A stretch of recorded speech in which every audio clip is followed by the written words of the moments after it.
the world's great novels.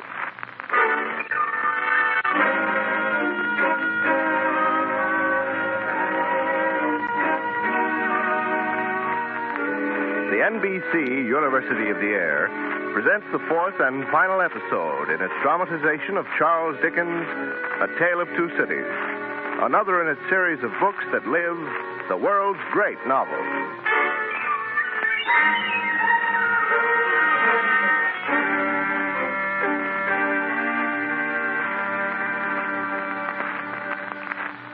Charles Darnay, imprisoned by the Republic for a year and 3 months after his return to France, was finally released after trial because of the influence and popularity of his father-in-law, Dr. Manette. But within a few hours, he has been arrested again to be held for trial the next day, denounced by people of the quarter of Saint-Antoine in Paris.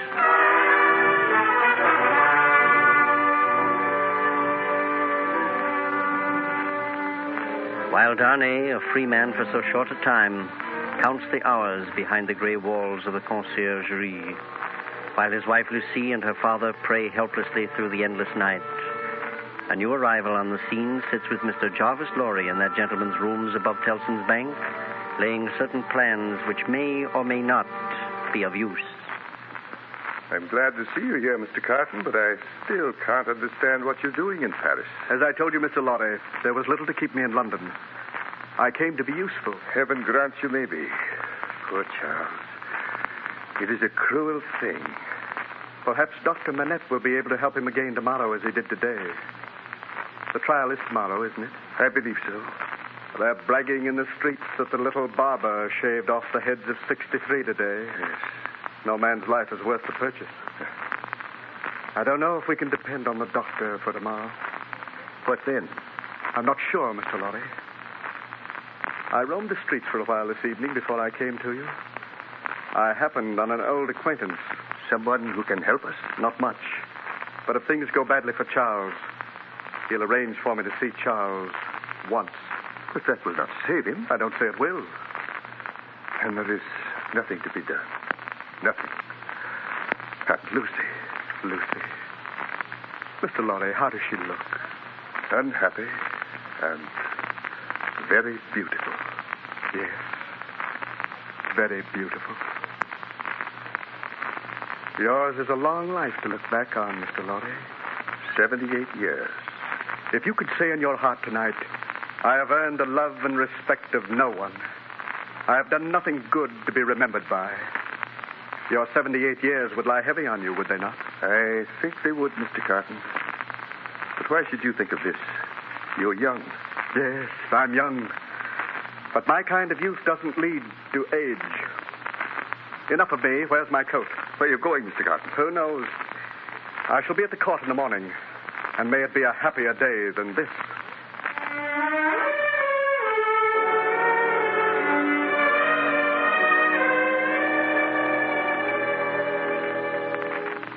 Behind the lighted windows of Paris, people are going to rest. The streets are quiet. And in them, a tired and restless man walks to the beat of ancient words remembered dimly. I am the resurrection and the life, saith the Lord. He that believeth in me, though he were dead, yet shall he live. And whosoever liveth and believeth in me shall never die.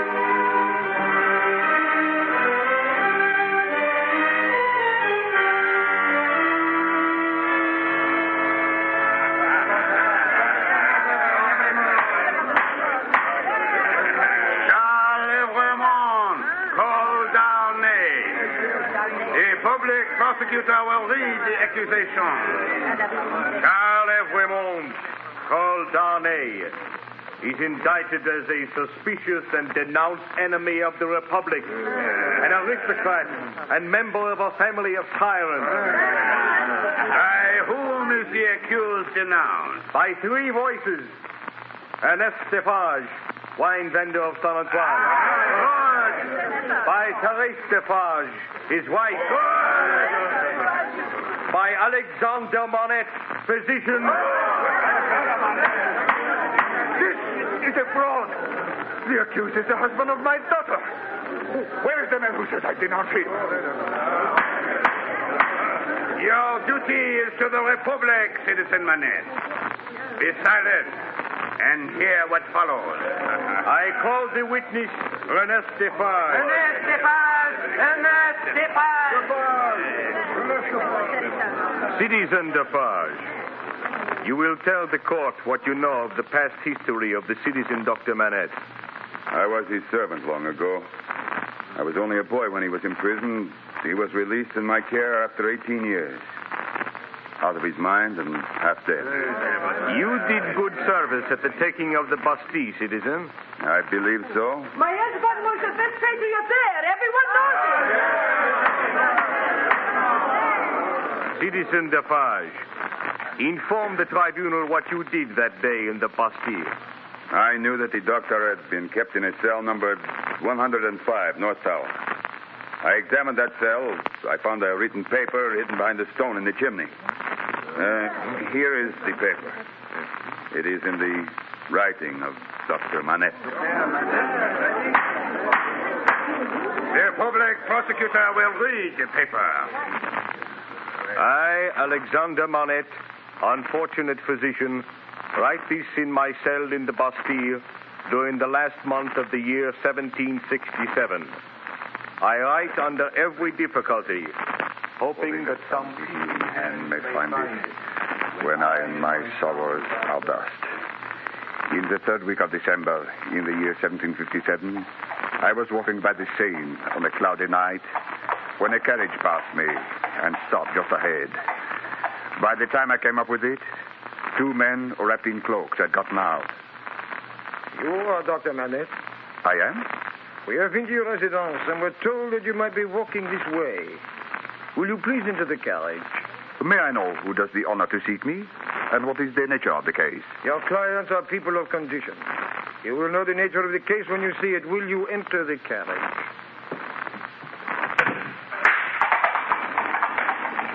They were armed. I was not. I could do nothing but comply.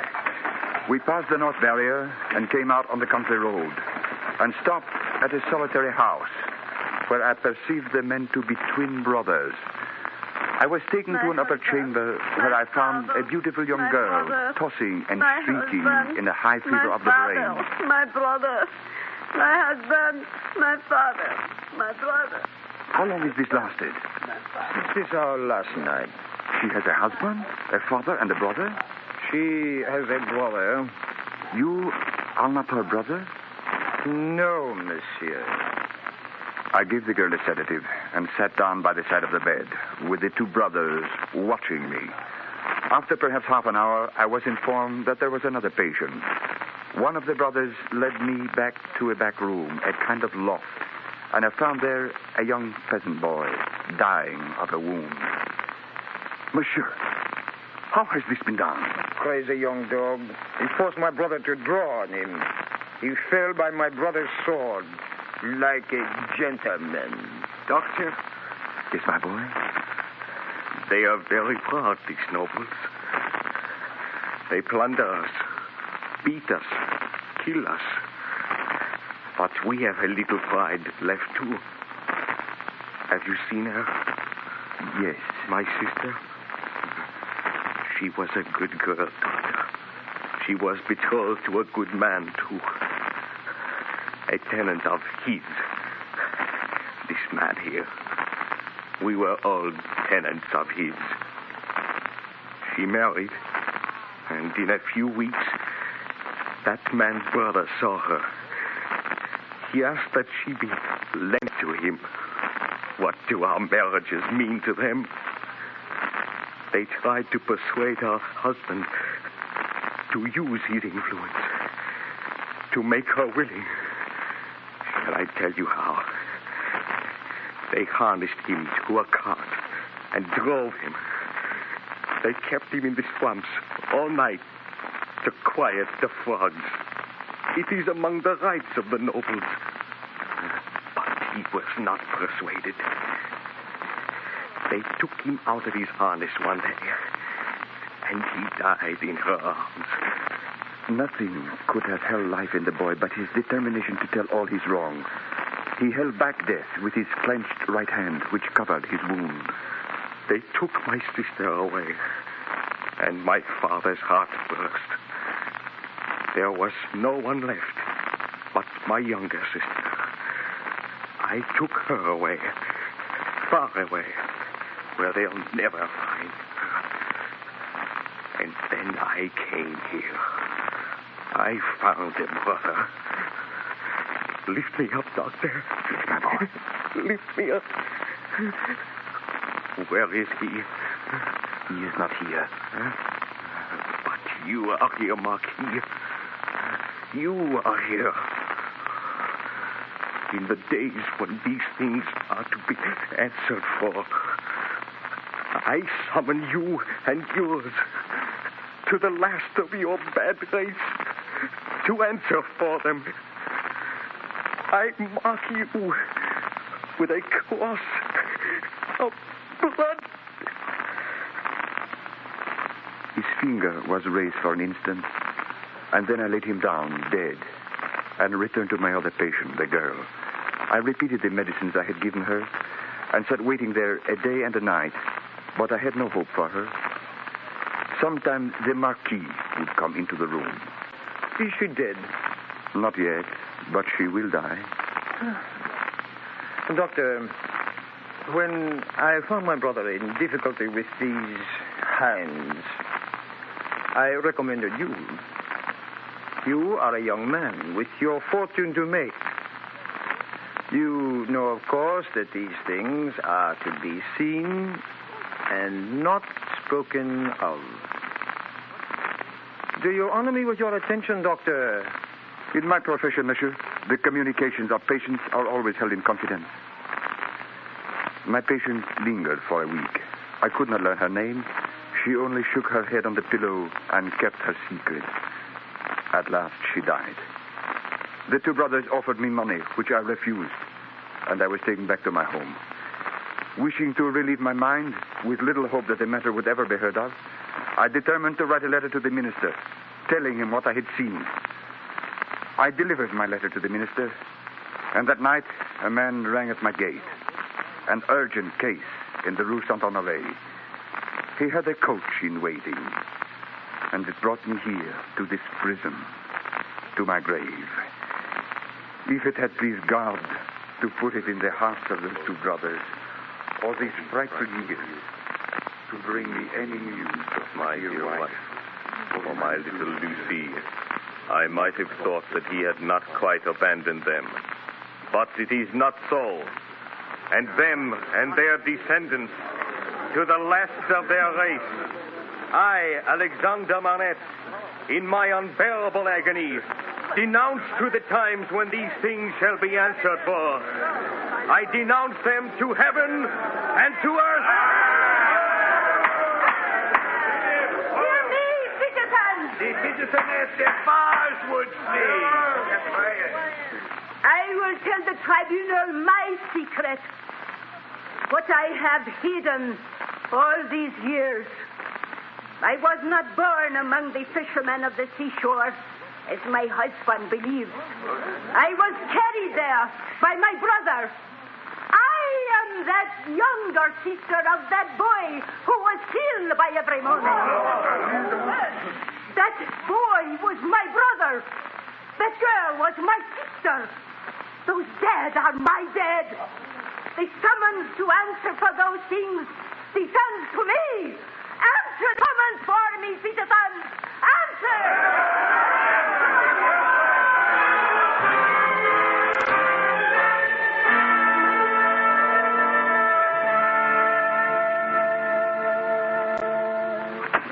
Yes? Oh, it's you, Mr. Lauder. Dr. Burnett's not back yet, Carton. No sign of him. What can he be doing until midnight? He had many people to go to. This absence is better than bad news. I fear the news will be bad no matter what he does. Burnett, at last. Were you able to... Where is it? I must have it. Where is it? Where is it? My workbench. My shoes. What have they done with my work? What? What have they done? Small wonder he's lost his mind again after today. That's the last chance gone. And not much of a chance at that. We'd better take him to Lucy. Yes, we'll have to. But first, I want you to promise me something, Mr. Lorry. What is it? You're not to ask any questions. Just listen. And promise to do as I say. Say on. The pigs. Let me look in the doctor's coat. What have you done with them? Oh, yes. Here it is, thank God. What is it? They're not here. Just a moment. Here. Take this certificate of mine. It's my pass to leave the city. Sidney Carton, Englishman. Keep it for me until tomorrow. Now, take this paper of Dr. Manette's. It's another pass for him and his daughter and her child, you see? Yes, yes. Put it away with mine and your own. It's good until it's recalled. But it may be recalled at any moment. They're not in danger. They're in great danger. Madame Defarge is going to denounce them, too. What? How do you know? I went to the wine shop after the trial today. I pretended not to know any French. They didn't bother to keep still in front of me. I heard the words from Madame's own lips. Heaven save them. You will save them, Mr. Lorry. But how? I'm going to tell you. You have money. You can buy the quickest means of travel. Have your coach and horses ready to start at 2 in the afternoon tomorrow. It shall be done. Go to Lucy tonight. Tell her everything depends on her leaving Paris with you at the exact hour. Have the coach here in the courtyard. The moment I get there, take me in and drive away. I'm to wait for you under all circumstances. You have my certificate, remember? Keep my place in this field and then for England. Promise me that nothing will make you change this course. Nothing, Carton. Remember it tomorrow. Change or delay for any reason, and everything is lost. I shall not forget. I hope to do my part faithfully. And I hope to do mine, Mr. Lorry.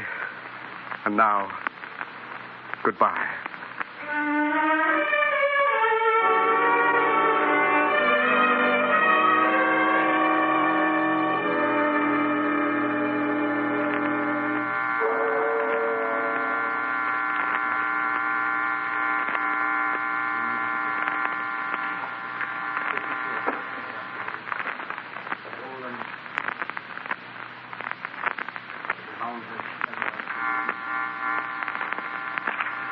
And through those halls of death, Sidney Carton walked with an old acquaintance. Darnay is in a cell alone, I hope, Mr. Barsad. Don't use that name. You want me head to roll off? Better yours than many that will, Mr. Barsad. But you're right. I have need of you. This business is risky enough as it is. I don't know why I agreed to it. You had no choice, as you'll remember. Your head would roll for certain were I to tell the Republic that you were once a paid spy of the English government. Enough of that, will you? I'm doing my part, ain't I? Here's the cell. No. Going alone. Now remember, time is short. Yes. Who's there? I can't see. Quiet, Darnay. It's I, Sidney Carton. Carton, the last man on earth. You're not a prisoner. No, I have influence with one of the turnkeys. He brought me here. I bring a request from your wife. What is it? You have no time to ask me what it means. You must only do as I say. Take off your boots. My boots? Yes, your boots. Take them off and put mine on. But Carton... Hurry. Now, the cravat. Come along. Carton has no escape from this place. He will only die with me. But I asked you to escape. Take my coat and give me yours. This is madness. Do I ask you to pass the door? Now, shake your hair out, as mine is. Carton, others have tried. It has always failed. I implore you. There are pen and paper on the table. Is your hand steady enough to write? It was when you came in. Quick, then. Write as I dictate. Hurry, my friend. All right, If you will remember... If you will remember... The words that passed between us long ago. You will understand this when you see it. You do remember them, I know. It is not in your nature to forget. I am... Why are you stopping? Have you written to forget? Yes. Is that a weapon in your hand? Well, no, I'm not armed. What is that in your hand? That cross? You shall know in a moment. Right on. I am thankful that the time has come when I can prove them. That I do so is no subject for regret or grief. What vapor is that? Vapor? Something across my face. Nothing. Take up the pen and finish. Hurry! Write! If I had done otherwise than I now do, I should but have had so much the more to answer for. Have you got that? Yes, Cotton. I can write no more. My head... Cotton. Cotton. Quiet now, will you? Let go. So. You out there. Enter. Come quickly. You put him out for sure. Now look at the two of us. Do you think you're taking any risk? There's no risk. Now get help and take me to the coach. Take you? Him, man. Him I've exchanged with. Call help quickly. We will then. Help here. Come lend a hand. You won't betray me? Haven't I sworn vows enough? Take him to the courtyard of Tellson's. Put him in the carriage and tell Mr. Lorry to remember his promise. That's all. The ball is coming. Oh, now. What has happened to this one? We spend every morning throwing a prize in the lottery of Saint-Guillotine. So it affects him. Is that like a good patriot? The good patriot needs fresh air. Let's get him out. Well, here you go, citizen. The time is short, every morn. The hour is 3. I know it well. Be careful of my friend and leave me.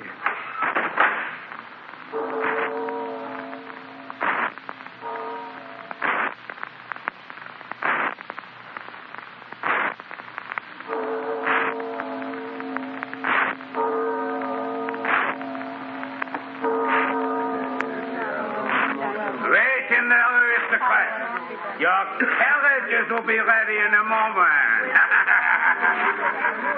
Citizen Vraiment? Yes? I am a poor spinster. I was with you in the prison of La Force. Oh? Oh, yes, I forget what you were accused of. Plot. Is it likely? Oh, a plot with a little thing like me. I have done nothing, citizen. I know. I am not afraid to die. If only the Republic would profit my death, but how can that be? I don't know, my dear. If I ride with you, Citizen Vraiment, will you let me hold your hand? Of course. Thank you. It will give me courage. You... Oh, why, you are not... Hush. You are dying for him. Hush. Yes. You will let me hold your hand, brave stranger. Yes, my poor sister, to the last.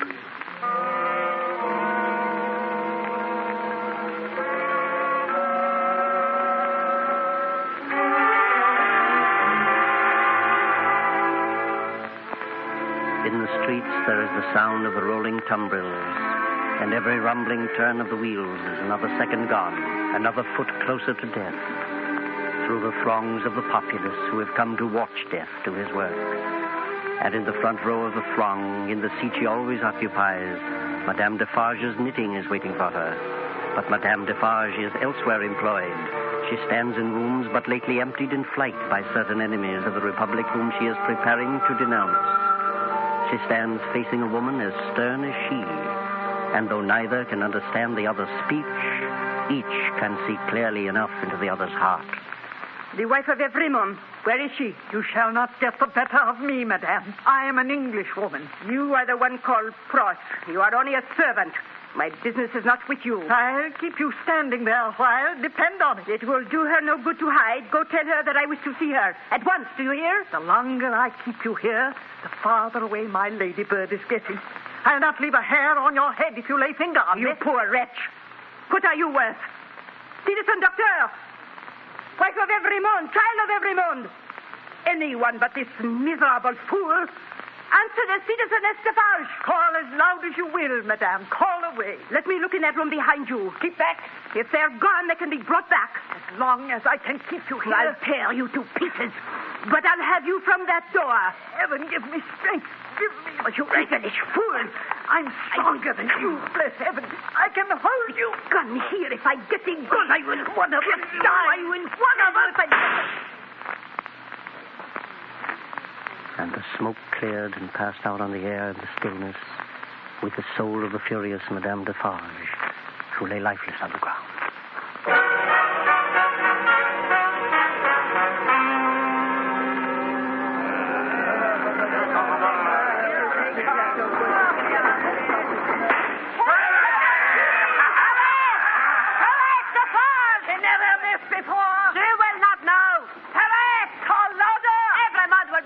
and she not here when I've kept us chair and our knitting. Courage!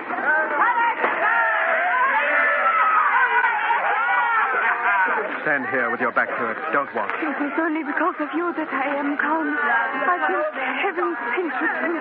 Oh, you to me. Keep your eyes on me, dear child. Oh, no, nothing. If only they will be quick. They will be quick. Don't be afraid. Let me ask you one question. It troubles me. Tell me what it is. I have a cousin whom I love dearly. She lives in the South Country. She knows nothing at all of this. It is better so.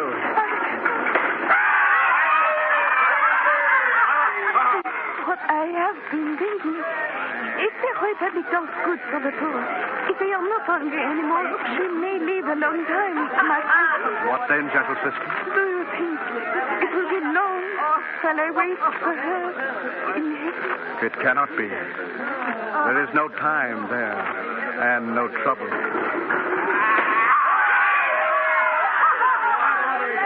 You scoundrel. I'm so ignorant. Is it time? No. It is time.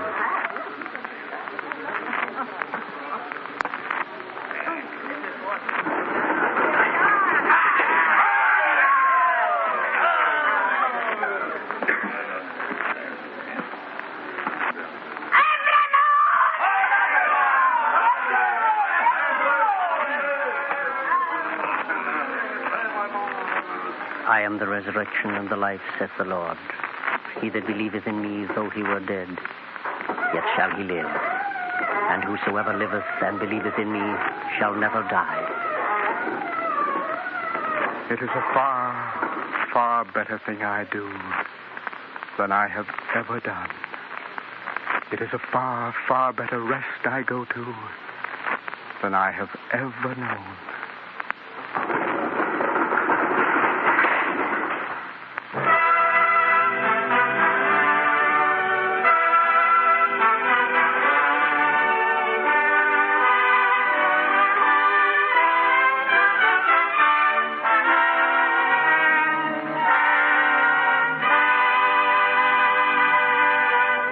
A Tale of Two Cities by Charles Dickens is one of the world's great novels, brought to you each week by the National Broadcasting Company.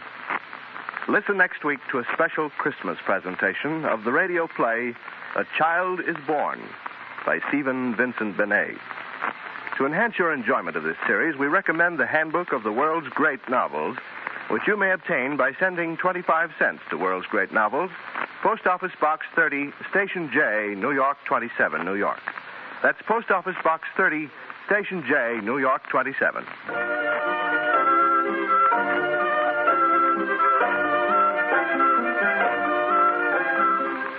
A Tale of Two Cities was adapted for radio by Clarence A. Ross. The music was composed by Dick Shores, and the orchestra was directed by Bernard Berquist. The entire production was under the direction of Homer Heck.